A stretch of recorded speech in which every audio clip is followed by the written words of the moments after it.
Я, Іщук Євген Васильович, є кандидатом у депутати Боярської міської ради від партії «Молода Україна».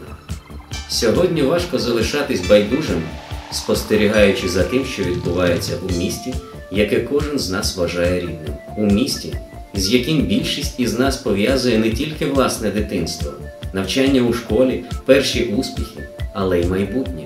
Майбутнє, у якому рости та жити нашим дітям.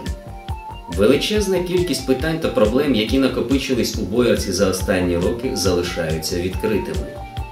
Я і всі ті, хто об'єднали свій життєвий досвід, свій професіоналізм у програмі партії «Молода Україна», йдемо на вибори з чіткою програмою, з чітким планом, впроваджуючи який у життя, ми з вами нарешті будемо мати змогу відчувати себе хазяївами у власному домі. Ми, боярчани, повинні об'єднатися, прийти на виборчі дільниці і власним рішенням стати на шлях розбудови та процвітання нашого міста.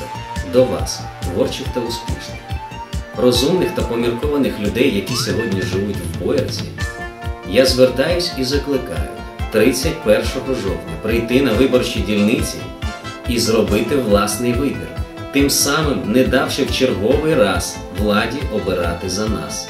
Думайте, аналізуйте, зважайте на всі так і всі проти, але не залишайтесь байдужими. Тільки об'єднавшись, Боярка переможе. Шануйте власний вибір.